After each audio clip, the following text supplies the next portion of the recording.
देखो जी उन्होंने मैनू कढ़िया मैनू बड़िया ने कहा सी बई ये तैनूं कढ़न दे विचार कर रहे हैं तो तू फैसला लै। मेरी कमिटमेंट सी सरदार सुखबीर सिंह बादल नाल कि मैं तुहानूं छड्ड के नहीं जावांगा, तुसीं गलत फैसले करो सही फैसला करो, मैं तुहाडे नाल खड़ा है और वो मैं अपनी गल पूरी निभाई है। ਅੱਗੇ ਦਾ ਰਾਹ ਕੀ ਹੈਗਾ ਤੁਹਾਡੇ ਵਾਸਤੇ?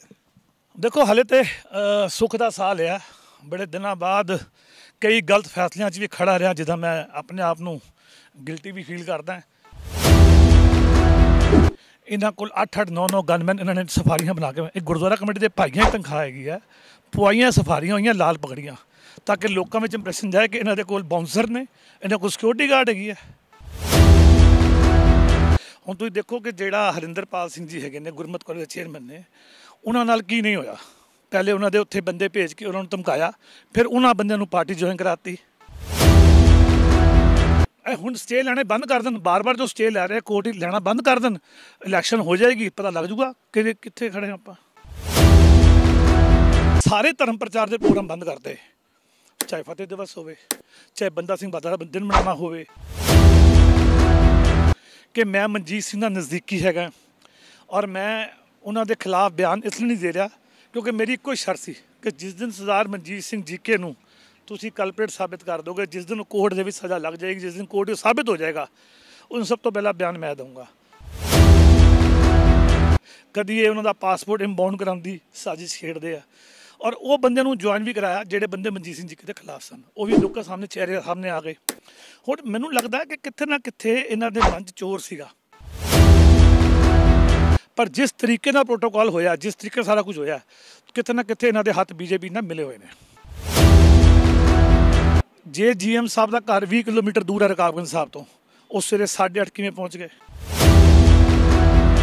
जे कोई भाई साहब गलती करते हैं, जे कोई इंपलॉय गलती करता है, उन्होंने सब तो पहले सस्पेंड कर देंगे बगैर कोई गल पुछे, बाद जो मीमो का जवाब लेंगे। इत्थे कोई कार्रवाई हुई है? एक भी बयान दिखा दो कि मैनू उन्होंने वाइफ का जोड़ा मोदी साहब के खिलाफ आया हो, बीजेपी के खिलाफ आया हो, उन्होंने पॉलिसी के खिलाफ आया हो, या किसान मोर्चे कितने उन्होंने अपना पार्टिसिपेट किया। तो जे मैं गुरु नानक का पुत्र हैगा और मैं फिर किसान का पुत्र होया तो मैं इस अंदोलन तो अलग किद्दां हो सकदा? दूसरी बार गल की 8 पार्टी, कौन बदल गया? 8 पार्टियां बदल के नाते दसो। हरमीत सिंह कालका बदल के आया और कौन बदल के आया? कि इन्हें दल बदलना ही बदलना है। ये माहौल देखेगा, सिस्टम देखेगा, जो लगेगा भी इत्थों मैं जित के अगे कमेटी की नंबर पूरे ना आए तो टप के आ जाएगा। इन्हें रहना राज च है, यह गल नोट करके रख ली, इन्नी बाइट मेरी जरूर तेरे काम आएगी। जिस दिन कितने ना कितने टपूसकियाँ मार के आएगा तो तू कहेगा आ गल राणा साहब ने उस दिन की सी, आ गल सच होगी। ये राज का पूत है, एक गल समझ लो, जिहदा राज है वह पूत है।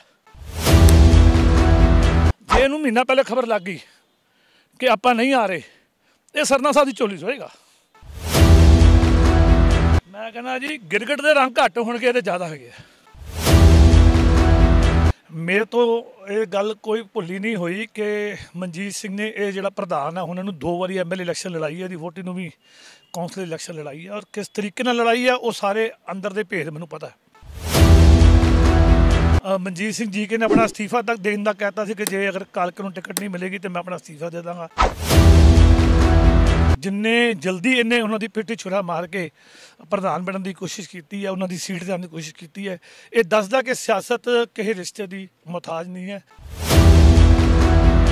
और अपन कमजोरियां छुपाने पिछे जोड़े पुरातन अकाली ने उन्होंने एक एक करके कोई ना कोई एलीगेशन लगा के कड्ढी जा रहे हैं। सत श्री अकाल दोस्तों, स्वागत है तुहाडा वॉइस ऑफ इंडिया के प्रोग्राम गूंजा सिख सियासत दियां। जी हाँ दोस्तों, सिख सियासत के अंदर अजकल काफ़ी उठा पटक चल रही है, कई इस्तीफिया के दौर, पार्टी निष्कासन दौर चलता पाया है।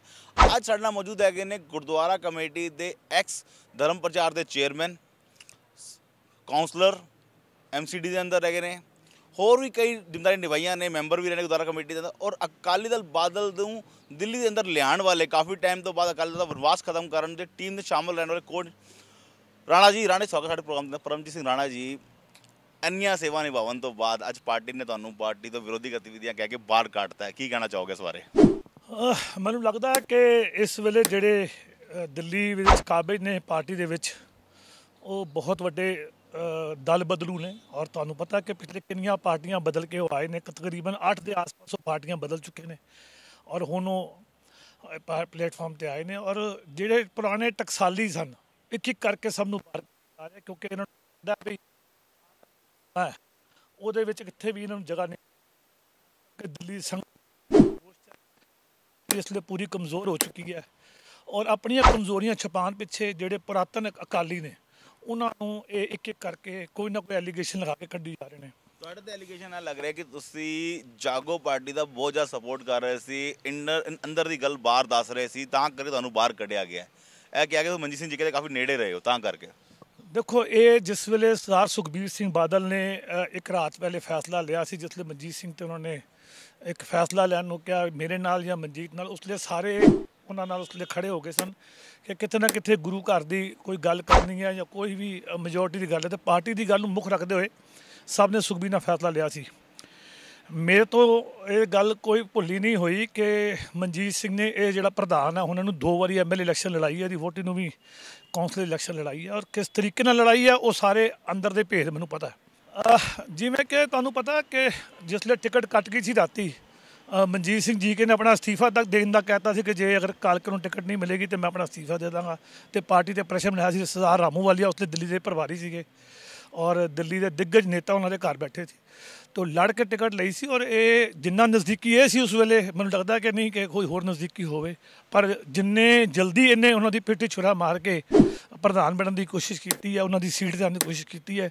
ਇਹ ਦੱਸਦਾ ਕਿ ਸਿਆਸਤ ਕਿਸੇ ਰਿਸ਼ਤੇ ਦੀ ਮੁਹਤਾਜ ਨਹੀਂ ਹੈ, ਸਿਆਸਤ ਸਿਆਸਤ ਹੈ, ਉਹਦੇ ਲਈ ਕੋਈ ਰਿਸ਼ਤਾ ਕੋਈ ਸੰਬੰਧ ਕਿੱਥੇ ਮਾਇਨੇ ਨਹੀਂ ਰੱਖਦੇ।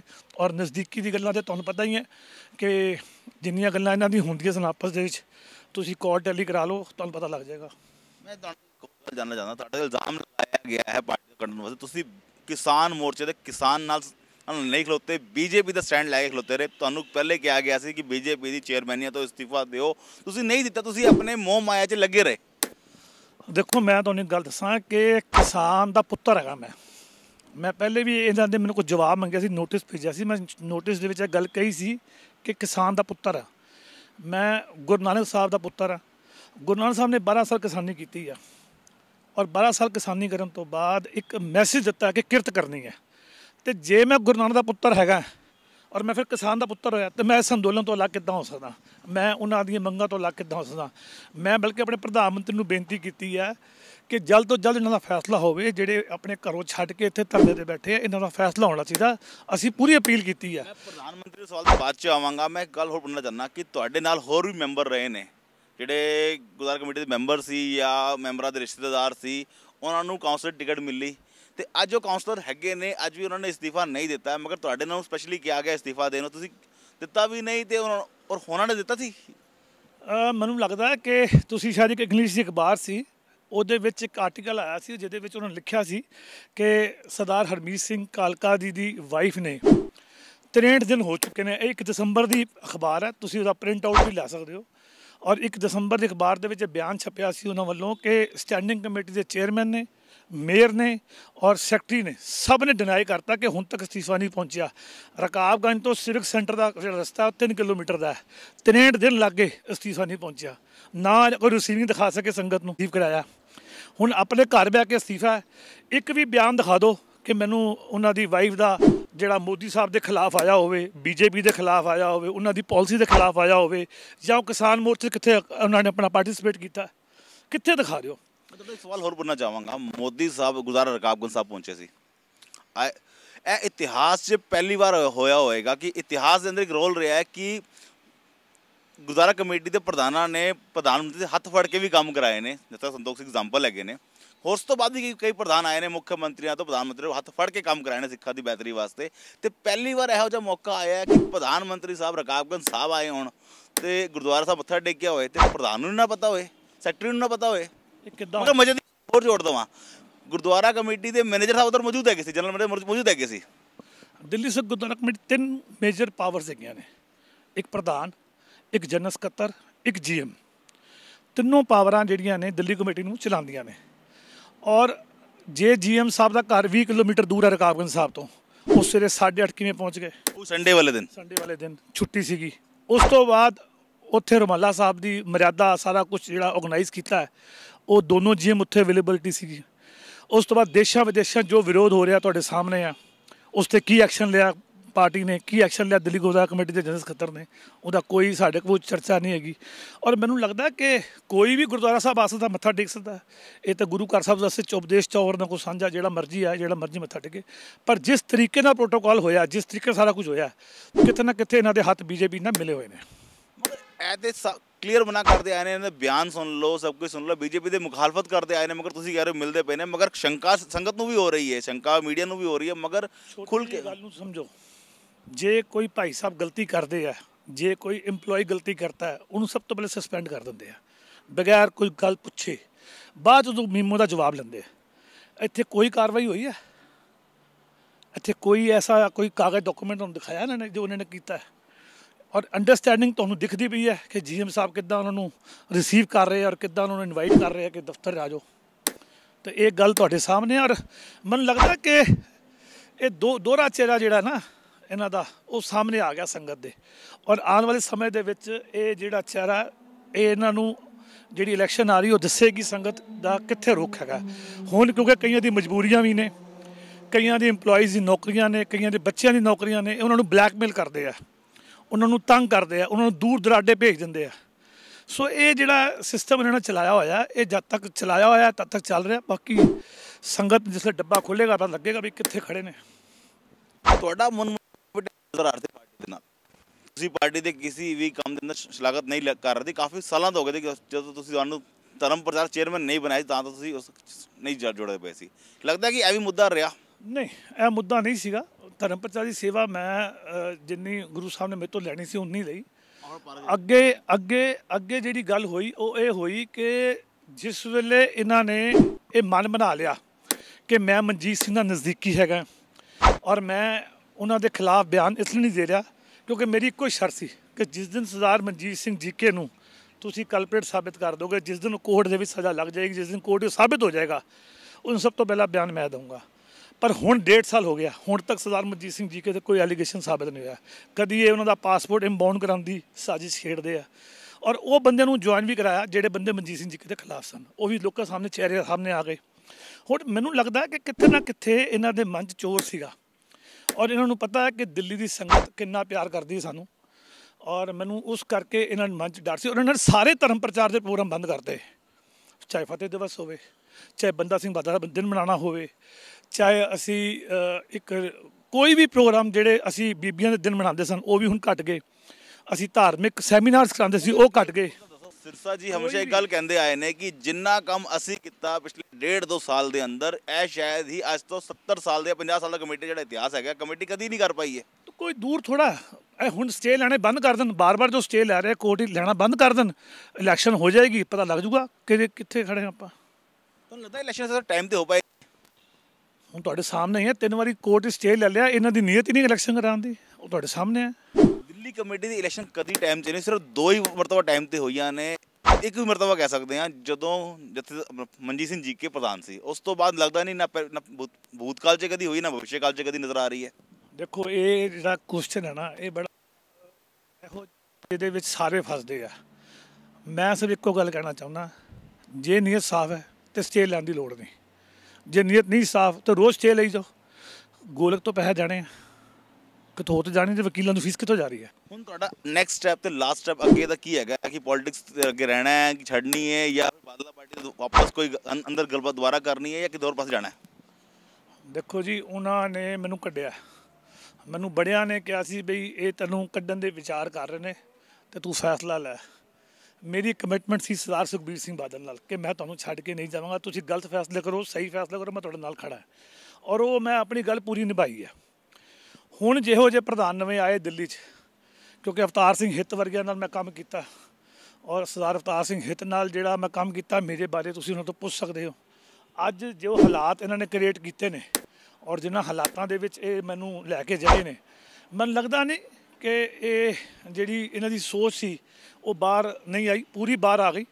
ਕਿਉਂਕਿ ਇਹ ਜਿਹੜੇ ਦਲ ਬਦਲੂ ਪਾਰਟੀ 'ਚ ਆਏ ਨੇ ਔਰ 8-8 ਪਾਰਟੀਆਂ ਬਦਲ ਕੇ ਆਏ ਨੇ ਔਰ ਅੱਗੇ ਇਹ ਕੀ ਚਾਹੁੰਦੇ ਨੇ। ਦੂਜੀ ਵਾਰ ਗੱਲ ਕੀਤੀ 8 ਪਾਰਟੀ, ਕੌਣ ਬਦਲ ਗਿਆ? 8 ਪਾਰਟੀਆਂ ਬਦਲ ਕੇ ਨਾਂ ਤੇ ਦੱਸੋ। ਹਰਮੀਤ ਸਿੰਘ ਕਾਲਕਾ ਬਦਲ ਕੇ ਆਇਆ, ਹੋਰ ਕੌਣ ਬਦਲ ਕੇ ਆਇਆ? 8 ਪਾਰਟੀਆਂ ਕਿਹੜੀ 8 ਪਾਰਟੀਆਂ? ਤੁਸੀਂ ਪਿਛੋਕੜ ਚੱਕ ਲਓ, ਉਹਦਾ ਪੂਰੀ ਲਿਸਟ ਬਣਾ ਲਓ, ਕਿਹੜੀ ਪਾਰਟੀ ਨਹੀਂ ਬਦਲੀ ਉਹਨੇ। ਪਹਿਲੇ ਸਰਨੇ ਕੋਲ ਗਿਆ, ਫਿਰ ਮਨਜੀਤ ਸਿੰਘ ਜੀ ਜਿਸਲੇ ਮੋਮਬੱਤੀਆਂ ਜਲਦੀਆਂ ਮੋਮਬੱਤੀਆਂ 'ਚ ਗਿਆ, ਫਿਰ ਵਾਪਸ ਸਰਨਾ ਸਾਹਿਬ ਕੋਲ ਗਿਆ, ਫਿਰ ਤੋੜਾ ਸਾਹਿਬ ਕੋਲ ਗਿਆ, ਫਿਰ ਤੋੜਾ ਸਾਹਿਬ ਨੂੰ ਛੱਡ ਕੇ ਫਿਰ ਸਰਨਾ ਸਾਹਿਬ ਕੋਲ ਆ ਗਿਆ।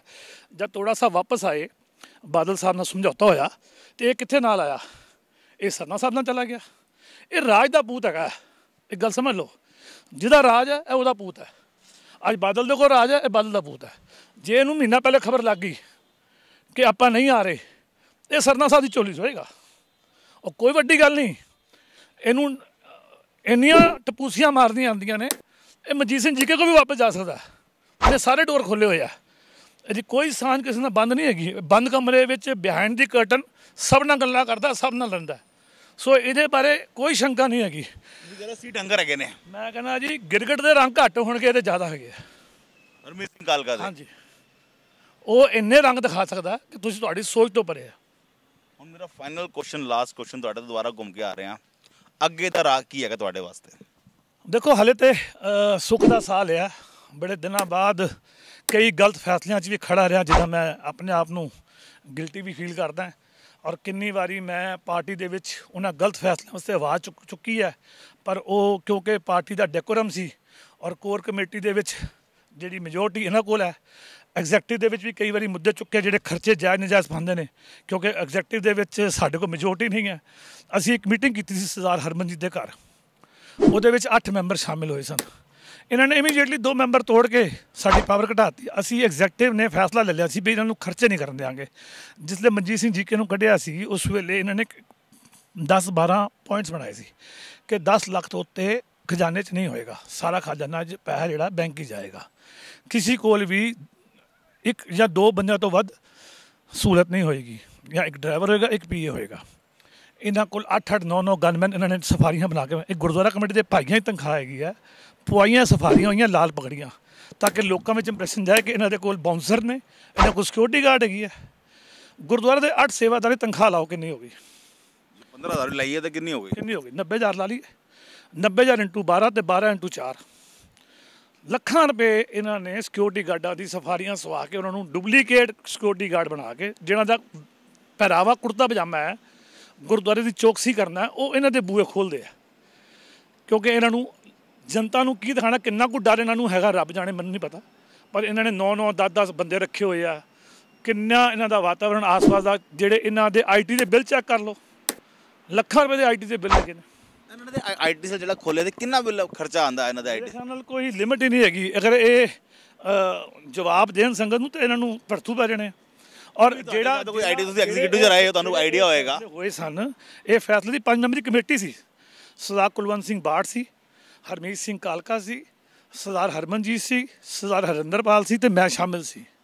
ਉਹ ਕਾਗਜ਼ 5 ਨੇ ਸਾਈਨ ਕਰਕੇ ਇੱਕ ਪੈਰਾਮੀਟਰ ਬਣਾਇਆ ਸੀ। ਉਹ ਪੈਰਾਮੀਟਰ ਕਿੱਥੇ ਗਿਆ? ਮਤਲਬ ਜਿੰਨੇ ਵੀ ਬੰਦੇ ਤੁਸੀਂ ਨਾਲ ਲੈ ਰਹੇ ਹੋ, ਅੱਧੇ ਦਾ ਪਾਰਟੀ ਛੱਡ ਚੁੱਕੇ ਨੇ, ਕੱਢ ਚੁੱਕੇ ਨੇ। ਇਸ ਲਈ ਚਲੇਗਾ ਨਾ, ਕਿਉਂਕਿ ਉਹ ਜਿਹੜੇ ਡੈਕੋਰਮ ਬਣਾਇਆ ਸੀ ਜਾਂ ਜਿਹੜੀਆਂ ਗੱਲਾਂ ਕੀਤੀਆਂ ਸਨ, ਅਸੀਂ ਉਹਨੂੰ ਲਾਗੂ ਨਹੀਂ ਕੀਤਾ। ਇੱਕ ਇੱਕ ਕਰਕੇ ਸਾਰੇ ਰੋਸ਼ ਦੇ ਨਾਲ ਬਾਹਰ ਹੋ ਗਏ। ਹੁਣ ਤੁਸੀਂ ਦੇਖੋ ਕਿ ਜਿਹੜਾ ਹਰਿੰਦਰਪਾਲ ਸਿੰਘ ਜੀ ਹੈਗੇ ਨੇ, ਗੁਰਮਤਿ ਕਾਲਜ ਦੇ ਚੇਅਰਮੈਨ ਨੇ, ਉਹਨਾਂ ਨਾਲ ਕੀ ਨਹੀਂ ਹੋਇਆ। ਪਹਿਲੇ ਉਹਨਾਂ ਦੇ ਉੱਥੇ ਬੰਦੇ ਭੇਜ ਕੇ ਉਹਨਾਂ ਨੂੰ ਧਮਕਾਇਆ, ਫਿਰ ਉਹਨਾਂ ਬੰਦਿਆਂ ਨੂੰ ਪਾਰਟੀ ਜੁਆਇਨ ਕਰਾਤੀ। ਇਹ ਕੀ ਆ ਮਤਲਬ, ਤੁਹਾਨੂੰ ਸਮਝ ਨਹੀਂ ਆ ਰਿਹਾ? ਆਪਣੇ ਬੰਦਿਆਂ ਨੂੰ ਆਪ ਹੀ ਮਾਈਨਸ ਕਰਕੇ ਉਹਨਾਂ ਨੂੰ ਆਪਣੇ ਸਿਰਫ ਤੇ ਸਿਰਫ ਆਪ ਕਾਬਜ ਹੋਣਾ। ਔਰ ਅਜੇ ਤੱਕ ਕੁਲਵੰਤ ਸਿੰਘ ਬਾੜ ਦਾ ਵੀ ਅਸਤੀਫਾ ਇਹਨਾਂ ਨੇ ਮਨਜ਼ੂਰ ਨਹੀਂ ਕੀਤਾ। ਉਹਨਾਂ ਨੇ ਅਸਤੀਫਾ ਦਿੱਤਾ ਹੋਇਆ, ਹੁਣ ਤੱਕ ਕੋਈ ਪਾਰਟੀ ਵੱਲੋਂ ਅਨਾਊਂਸਮੈਂਟ ਨਹੀਂ ਹੈ। ਅੱਜ ਵੀ ਪੋਸਟ ਨਾ ਛਪਦੇ ਆ। ਤੁਸੀਂ ਹਰਿੰਦਰਪਾਲ ਸਿੰਘ ਦਾ ਵੀ ਅਸਤੀਫਾ ਮਨਜ਼ੂਰੀ ਦੀ ਕੋਈ ਕੰਫਰਮੇਸ਼ਨ ਨਹੀਂ ਹੈ। ਹੋਰ ਜਿਹੜੇ ਮੇਰੇ ਨਾਲ ਕਾਉਂਸਲਰਸ ਹੈਗੇ ਨੇ ਜਾਂ ਜਿਹੜੇ ਪੁਰਾਣੇ ਬੰਦੇ ਨੇ, ਕਿਸੇ ਨੇ ਵੀ ਨਹੀਂ ਦਿੱਤਾ। ਔਰ ਮੁੱਢਲੀ ਮੈਂਬਰਸ਼ਿਪ ਸਭ ਨੇ ਲਈ ਹੋਈ ਹੈ। ਮੈਂ ਉਹਨਾਂ ਨੂੰ ਕਿਹਾ ਸੀਗਾ ਕਿ ਜੇ ਤੁਸੀਂ ਦੀ ਵੋਟੀ ਨੇ ਹੀ ਅਸਤੀਫਾ ਨਹੀਂ ਦਿੱਤਾ ਤਾਂ ਬਾਕੀਆਂ ਦੀ ਗੱਲ ਕੀ ਕਰੀਏ? ਮੈਨੇ ਕੁਝ ਅਸਲੀ ਮੀਟਿੰਗ ਪੁੱਛਿਆ ਗਿਆ ਅਸਤੀਫਾ ਦੇਣ ਬਾਰੇ, ਮੈਂ ਉਹਨਾਂ ਨੂੰ ਕਿਹਾ ਸੀਗਾ, ਮੈਂ ਕਿਹਾ ਜੀ ਅਸਤੀਫਾ ਦੇਣ ਨੂੰ ਮੈਂ ਤਿਆਰ ਹਾਂ। ਅਸੀਂ BJP ਸਿੰਬਲ ਤੋਂ ਲੜੇ ਹਾਂ, ਸਾਡੇ ਕੋਲ 1.5 ਸਾਲ ਬੈਲੈਂਸ ਹੈ। ਅਸੀਂ ਬਾਈ ਇਲੈਕਸ਼ਨ ਕਰਾਉਂਦੇ ਹਾਂ, ਦੁੱਧ ਦਾ ਦੁੱਧ, ਪਾਣੀ ਦਾ ਪਾਣੀ ਹੋ ਜਾਏਗਾ। ਅਸੀਂ ਤੱਕੜੀ ਤੇ ਲੜਾਂਗੇ, ਤੇ ਦਿੱਲੀ ਸੰਗਤ ਕਿਹਨੂੰ ਚਾਹੁੰਦੀ ਹੈ ਜਾਂ ਦਿੱਲੀ ਦੇ ਵੋਟਰ ਕਿਹਨੂੰ ਚਾਹੁੰਦੇ ਆ, ਉਹ ਤੁਹਾਡੇ ਸਾਹਮਣੇ ਆ ਜਾਏਗਾ। ਤਾਂ ਬਾਈ ਇਲੈਕਸ਼ਨ ਤੋਂ ਭੱਜ ਗਏ, ਕਹਿੰਦੇ ਨਹੀਂ ਬਾਈ ਇਲੈਕਸ਼ਨ ਨਹੀਂ ਕਰਾਉਣੀ, ਤੂੰ ਅਸਤੀਫਾ ਦੇ ਦੇ। ਬਾਈ ਇਲੈਕਸ਼ਨ ਕਿਉਂ ਨਹੀਂ ਕਰਾਉਣੀ? ਆਪਾਂ ਸਿੰਬਲ ਤੇ BJP ਤੋਂ ਲੜੇ ਹਾਂ। ਸਾਡਾ ਅੱਜ ਵੀ ਤੁਸੀਂ ਗੂਗਲ 'ਚ ਨਾ ਸਰਚ ਕਰੋਗੇ ਤਾਂ BJP ਆਏਗਾ ਸਾਰਿਆਂ ਦਾ। ਤਾਂ ਅਸੀਂ ਸਿੰਬਲ ਛੱਡ ਕੇ ਤੱਕੜੀ ਤੇ ਲੜੀਏ ਨਾ ਦਿੱਲੀ।